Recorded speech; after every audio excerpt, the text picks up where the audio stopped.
Now welcome to the another video. In this video we are going to learn about the functions and the objectives and the advantage and disadvantages of accounting. Okay, now let us start with the functions of accounting or the objectives of accounting. Now most of the points in the functions and objectives are same. Therefore, you have to learn only these 7 points and you can write them in functions as well as in the objective. Now it is very general. You have studied all this in the previous classes. It will be like a short repeated telecast of what you have learned earlier. Okay, now first, function or the objective of accounting is that recording of the financial transactions and events. Those financial transactions and events, ऐसे काम जो financial nature के हैं उनको record करने का function accounting का होता है या यही ऑब्जेक्टिव है, अकाउंटिंग इसीलिए की जाती है। दूसरा, डिटरमाइनिंग प्रॉफिट और लॉस, प्रॉफिट क्या है लॉस क्या है ये निकालना एक अकाउंटिंग का फंक्शन भी होता है और अकाउंटिंग का ऑब्जेक्टिव भी होता है। डिटरमाइनिंग फाइनेंशियल पोजीशन, अच्छा अब ये देखिए कि determining of profit and loss में या तो हम प्रॉफिट निकालेंगे या हमें हो जाएगा लॉस। और अगर आपको चाहिए कि फाइनेंशियल पोजीशन पता लगानी है तो उसमें हम बैलेंस शीट के बारे में देखते हैं कि हमारे पास कितनी एसेट्स हैं और हमारे पास कितनी लायबिलिटीज हैं। एसेट्स क्या होती हैं और लायबिलिटीज क्या होती हैं ये हम आगे आने वाली क्लासेस में सीखेंगे, पर मैं वीडियो के बॉटम में ये बात लिख दूंगा कि एसेट्स और लायबिलिटीज का मतलब क्या होता है। ओके, आगे पढ़ते हैं। असिस्टिंग द मैनेजमेंट, अकाउंटिंग के फंक्शन या ऑब्जेक्टिव ये भी है कि वो मैनेजमेंट को मदद करते हैं। अब 3 चीजों में मैनेजमेंट को मदद करते हैं। मैंने आपको बताया था मैनेजमेंट क्या कहलाता है। वैसे तो मैनेजमेंट में मैनेजर्स भी आते हैं, ओनर्स भी आते हैं, चेयरमैन्स भी आते हैं, सीईओ आते हैं, सीएफओ आते हैं, जनरल मैनेजर आता है, बहुत सारे आते हैं। पर फिलहाल के लिए आपको 11th में सिर्फ इतना समझना है कि मैनेजर जो होते हैं वो ओनर टाइप के होते हैं। तो इन अकाउंटिंग से ओनर को हेल्प मिलती है कि वो या तो डिसीजन मेकिंग कर सके कि क्या काम करना है क्या काम नहीं करना, किससे ऑर्डर लेना है किससे ऑर्डर नहीं लेना, किसको माल बेचना है किसको माल नहीं बेचना, एम्प्लॉइज कितनों को नए को रखना है, कितने जो पुराने अच्छा परफॉर्म नहीं कर रहे अगर जरूरत है तो उन्हें निकाल दें। हालांकि मैं आपको बताता हूँ एम्प्लॉइज को निकालना नहीं चाहिए। अभी देखिए कोविड चल रहा है और यहाँ पे कोई भी अपने एम्प्लॉयज को नहीं निकालना भी नहीं चाहिए, ये एक गलत सिचुएशन है। पर फिर भी कभी कभार ऐसा होता है कि मैनेजमेंट को कॉस्ट कट करने के लिए थोड़े बहुत इनएफिशिएंट एम्प्लॉयज जो काम काज करके राजी नहीं है ऐसे एम्प्लॉयज को निकालना भी पड़ जाता है। नाउ इसी को हम कहते हैं एक्सरसाइज कंट्रोल।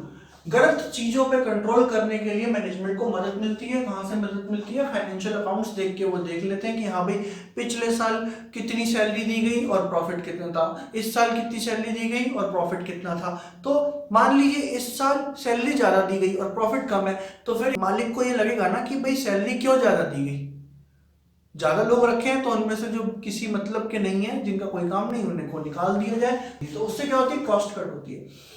कॉस्ट कट करनी इसलिए भी जरूरी है क्योंकि वो हमारे बजट के अंदर होने चाहिए सारे खर्चे।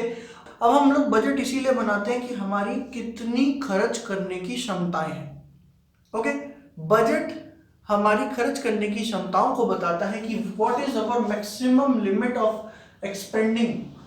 नाउ फॉरकास्ट का मतलब आपको पता है, हिंदी में फॉरकास्ट का मतलब होता है भविष्यवाणी कर देना। तो हम लोग एक ट्रेंड देख लेते हैं। फॉर एग्जांपल हमें पिछले 4 सालों से प्रॉफिट ही हो रहा है तो हम मान के चलते हैं कि हमें अगले साल भी प्रॉफिट होगा। मान लो हर साल हमारे प्रॉफिट में 5% की इंक्रीमेंट होती है तो हम मान के चलेंगे इस साल भी 5% की इंक्रीमेंट होगी। मान लीजिए 3 साल से हम लोग लॉस करते हुए आ रहे हैं तो फॉरकास्ट उससे साफ हो जाता है कि हो सकता है कि हम लोग आगे भी लॉस ही करें। ओके, तो ये मैनेजमेंट को मदद मिलती है। पर ये सारी बातें हवा में नहीं करी जा सकती। ये सारी बातें किस वजह से होती हैं? अकाउंटिंग के ऊपर बेस्ड होती हैं। इनकी मदद लेके मैनेजमेंट डिसीजन ले पाते हैं।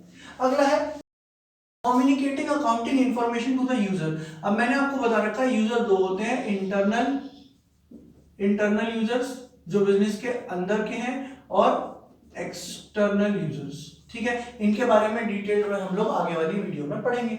अगला लिखा protecting business assets. Now assets क्या है ये तो मैंने आपको अभी बता दिया वीडियो के नीचे लिख के, पर हम अपनी बिजनेस एसेट्स को कैसे बचाएंगे? देखिए आप मेरी बात सुने। अकाउंटिंग में हम लोग लिख लेते हैं कि हमारे पास 15 मशीनें हैं, हमारे पास 3 कारें हैं, हमारे पास 2 फैक्ट्री हैं। अगर हम ये सब चीज़ें लिख के रखें और लिखित में चीज़ है तो हम लोगों को पता है हमारे पास कितनी एसेट्स हैं, कितने रुपए की हैं, क्या वो हमें कॉस्ट करी थी, तो हम फिर उनके ऊपर ध्यान देते हैं, उनके ऊपर टाइम से डेप्रिसिएशन लगाते हैं। अब डेप्रिसिएशन क्या है ये सब बातें भी हम आगे सीखेंगे। तो बेसिकली होता क्या है कि जब तक हमें पता नहीं होगा हमारे पास कितनी एसेट्स हैं, हम उन्हें प्रोटेक्ट नहीं कर पाने के। तो कितनी हमारे पास एसेट्स हैं वो अकाउंटिंग के थ्रू हम रिकॉर्ड कर लेते हैं, फिर हम उन्हें प्रोटेक्ट कर पाते हैं, उनकी टाइम से रिपेयर करा पाते हैं, उनका इंश्योरेंस टाइम से करा पाते हैं, उन पे डेप्रिसिएशन टाइम से लगा पाते हैं। और सबसे लास्ट है meeting the legal requirements. Okay, याद रखिए कि बहुत सारी तरीके की ऑर्गेनाइजेशंस होती हैं। कोई सोल प्रोप्राइटरशिप में काम करता है, कोई पार्टनरशिप में काम करता है, कोई कंपनी बनाता है प्राइवेट कंपनी, कोई पब्लिक कंपनी बनाता है, कोई लिमिटेड लायबिलिटी पार्टनरशिप बनाता है, कोई 1 पर्सन कंपनी बनाता है। इन सब के टैक्सेशन के सिस्टम और लीगल रिक्वायरमेंट्स अलग हैं। कंपनीज को कंपनीज एक्ट 2013 के अकॉर्डिंग डील करना होता है और रिटर्न्स भेजनी होती हैं। इंडिविजुअल लोग जो अकेले काम करते हैं, मेरे जैसे लोग, उन लोगों को ITR इनकम टैक्स रिटर्न भरनी होती है। तो ये सारी लीगल रिक्वायरमेंट्स हम तभी कर सकते हैं जब हमारे पास ये अकाउंटिंग हो कि हमने पूरे साल में कितना कमाया और कितना खर्च करा। हम लोगों के टोटल रिसिप्ट में से टोटल एक्सपेंसेस को माइनस करने के बाद जो हमारे पास प्रॉफिट आता है उस पर हम लोग टैक्स देते हैं। ओके, तो ये हो गए हमारे फंक्शंस और ऑब्जेक्टिव्स ऑफ अकाउंटिंग। नेक्स्ट है एडवांटेज ऑफ अकाउंटिंग। क्या फायदे हैं अकाउंटिंग के? Financial information about the business, business की सारी फाइनेंशियल इंफॉर्मेशंस, जैसे कि कितना प्रॉफिट है हम लोगों को, जैसे कि कितना लॉस है हम लोगों को, ये हमें आराम से पता चल जाता है अगर हम लोग अकाउंटिंग ढंग से करते हैं। तो याद रखिए, हम लोग हर चीज याद नहीं रख सकते, तो हम लोगों की मेमोरी को रिप्लेस करने के लिए अकाउंटिंग होती है जिसमें हम सब कुछ रिकॉर्ड कर लेते हैं। और अगर कोई पूछता है कि भाई 15 जनवरी 2020 में क्या हुआ था, कितनी ट्रांजैक्शन हुई थी, कितने रुपए आए थे, तो हम लोग अपने लेजर्स को पलट के देख सकते हैं कि हाँ उस दिन कितने रुपए आए थे। ठीक है। दूसरा, फैसिलिटेट कंपैरेटिव स्टडी। अब हम लोग 2020 में हैं, 2019 से अगर हम अपने ही बिजनेस को कंपेयर करना चाहें तो कैसे कर पाएंगे? अगर हमने 2019 में भी अकाउंटिंग करी थी और 2020 में भी अकाउंटिंग या बुक कीपिंग करी हुई है तो हम उन दोनों को कंपेयर कर पाएंगे। भाई पिछले साल 3 लाख का प्रॉफिट था, इस बार 4 लाख का है, 1 लाख बढ़ा। पिछले साल सैलरी जो थी हमने 20,000 रुपए दी थी, इस बार सैलरी जो है हमने 25,000 रुपए दी है, तो 5,000 रुपए बढ़ी है। तो ये सब चीजें हम कंपेयर कर सकते हैं, ये भी अकाउंटिंग का एक फायदा है। अगला है असिस्टिंग मैनेजमेंट। सो ये वाला तो पॉइंट देखिए मैंने यहाँ पे बिल्कुल आमने सामने लिखे हैं, ये सेम है, इसके अंदर कोई भी चेंज नहीं है। दूसरा, हेल्प इन टेकिंग लोन। आप बैंक के पास जाएंगे और कहेंगे भाई हमें लोन दे दीजिए, हमारे बिजनेस को लोन दे दीजिए, वो कहेंगे भाई हम क्यों दे आपको लोन, क्या प्रूफ है आप अच्छा बिजनेस करते हैं नहीं करते। तो यहाँ पे आप अपने अकाउंट्स को लेके जाएं, वो उसे देख के बता देंगे कि आपको कितना लोन मिल सकता है। ओके। उसके बाद है help in settlement of tax liability. अब आपके ऊपर कितना टैक्स बनता है ये डिपेंड करता है आप लोगों ने कितना कमाया। अगर आप लोगों ने ज्यादा कमाया है तो ज्यादा टैक्स बनता होगा। लायबिलिटी का मतलब होता है कि भाई हमें कितने रुपए सरकार को देने हैं। Liability is an obligation that you have to pay, तो सरकार के प्रति आपकी एक ऑब्लिगेशन है।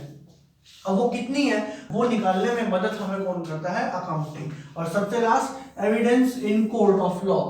अगर आपके ऊपर कोई केस कर देता है, कोई प्रॉब्लम आ जाती है कभी बिजनेस में, या आप किसी के ऊपर केस करते हो, तो वहां पे जज आपसे पूछेगा भाई किस आधार पे आपके ऊपर केस किया गया या आपने किसी के ऊपर केस करा, तो वो आधार बन सकते हैं अकाउंटिंग वाले। मतलब अगर आपको कोई चीट कर रहा है तो उससे बचने के लिए आपके पास एक एविडेंस है कि हम लोग अकाउंटिंग करते हैं, हम लोग पूरी बुक कीपिंग करते हैं, हमारे पास सारे खाते मेंटेन हैं और हम प्रूफ दे सकते हैं कि हमारे साथ गलत हुआ है। ओके, ये तो हो गए एडवांटेज। बहुत जल्दी से इसके लिमिटेशंस भी पढ़ लेते हैं। Then what are the limitations of accounting? देखिए, accounting is not fully exact. 4 लोग 4 तरीके से एक काम को कर सकते हैं। 2 टीचर अलग अलग तरीके से आपको पढ़ा देंगे, आंसर सेम आ जाएगा, पर पता नहीं कौन सा वाला मेथड सही है कौन सा नहीं है। तो ऐसे अकाउंटिंग की एक लिमिटेशन है। इस लिमिटेशन को दूर करने के लिए अकाउंटिंग स्टैंडर्ड्स बने। और जनरली एक्सेप्टेड अकाउंटिंग प्रिंसिपल्स बने हैं कि किस काम को किस तरीके से किया जाएगा। देखिए, जब हम किसी काम को एकदम रूल्स के अकॉर्डिंग करते हैं तो वो एकदम एग्जैक्ट होता है, पर अगर हम उसे अपनी मर्जी से कर डालें तो वो नॉट एग्जैक्ट कहलाता है। तो यही एक लिमिटेशन है अकाउंटिंग की कि अकाउंटिंग जरूरी नहीं है हर बार बिल्कुल एग्जैक्ट होगी। अगला, accounting not indicates the realisable value. Now, तो ये भी एक लिमिटेशन है अकाउंटिंग की, that accounting not indicate the realisable value in some cases. Realise का मतलब होता है उसे बेचने के बाद कितने पैसे आए, उसे रिकॉर्ड करने का कोई सेट तरीका हमारे पास नहीं है।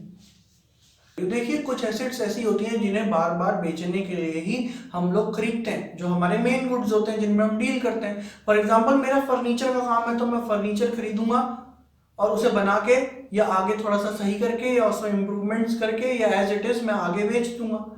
तो सेल और परचेज हो रही है, ये हमारे गुड्स हैं, हमारी एसेट्स हैं। पर हमारी कुछ एसेट्स ऐसी होती हैं जिन्हें हम बेचने के लिए नहीं खरीदते, जैसे कार, जैसे मशीन, जैसे फैक्ट्री। इनको हम एक बार बना लेते हैं और सालों साल यूज करते हैं। तो जब हम इन्हें बेचते हैं तो इनकी वैल्यू को ढंग से हम लोग नहीं लिख पाते, तो ये भी एक लिमिटेशन है। Now the third is ignore the qualitative element. Qualitative example के तौर पे हमने 1 लाख रुपए के फोन खरीदे। अब वो फोन बहुत बढ़िया वाले हैं, वो बहुत घटिया वाले हैं, या वो एवरेज फोन है, वो ए ग्रेड के हैं, बी ग्रेड के हैं, सी ग्रेड के हैं, ये हमें कैसे पता चलेगा? अकाउंटिंग बस ये बात रिकॉर्ड करती है कि हमने 1 लाख रुपए के फोन खरीदे। वो ये रिकॉर्ड नहीं करेगी कि हमने आईफोन खरीदा एक, या हमने सैमसंग के फोन खरीदे, या हमने बिल्कुल ही लोअर क्वालिटी के किसी कंपनी के फोन खरीदे। उसे मतलब सिर्फ पैसों से है, वो क्वालिटी को नहीं देखता, क्वांटिटी को देखता है कि कितने रुपए का वो सामान है, वो चीज कितने रुपए की है। अगला है ignore the price level change. Ignore the price level change. देखिए, जब मैं छोटा था तो मार्केट में मिल्क जो था वो 19 रुपीज पर लीटर मिलता था। आज की तारीख में जो मिल्क है वो 65 रुपीज लीटर है। तो 19 to 65, कितना ज्यादा चेंज आ गया। अब इस प्राइस लेवल के चेंज को अकाउंटेंसी रिकॉर्ड नहीं कर सकती, अकाउंटिंग में इसका रिकॉर्ड नहीं हो सकता। देखिए, टोमेटो केचप बनती है, पहले टोमेटो केचप जब बनती थी तो 4 रुपए किलो आपको टमाटर मिल जाते थे। अब टोमेटो कैसे मिलते हैं? अब टोमेटो मिलते हैं जी 40 रुपए 50 रुपए किलो। इसीलिए पहले बॉटल सस्ती मिलती थी, अब बॉटल बहुत महंगी बिकती है।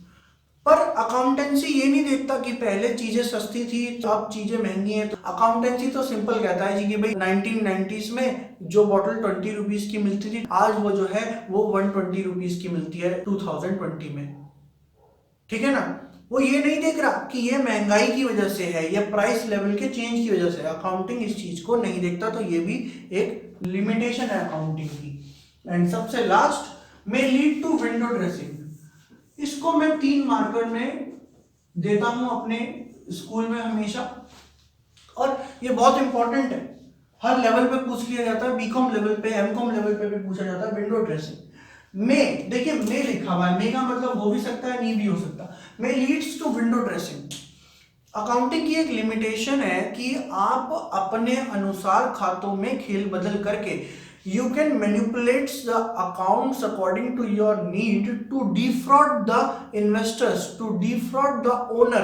हम ओनर को या इन्वेस्टर को या किसी थर्ड पार्टी को डिफ्रॉड करने के लिए, मतलब उनके साथ एक तरीके से गलत करने के लिए, उन्हें दिखाने के लिए कि हाँ भाई हमारे खातों में सब कुछ बहुत बढ़िया चल रहा है, जबकि असल मायने में ऐसा नहीं है। तो ट्रू और फेयर व्यू हम नहीं दिखा पाते। ना तो हम ट्रू और फेयर व्यू अपने प्रॉफिट एंड लॉस अकाउंट का दिखाते, या हम अपने बैलेंस शीट का ट्रू एंड फेयर व्यू नहीं दिखाते। क्यों नहीं दिखाते? क्योंकि हमने कर दी विंडो ड्रेसिंग।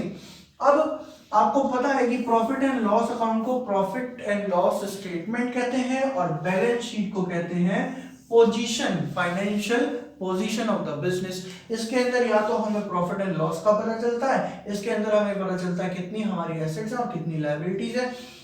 अब अगर हम लोग इनमें खेल बदल कर दें अपने अनुसार, सबको सब कुछ अच्छा दिखाने के लिए, तो उसे विंडो ड्रेसिंग कहेंगे। ओके, होपफुली आपको सब कुछ समझ आ रहा है। Thank you for watching and hit the like button if you like my videos. Thank you.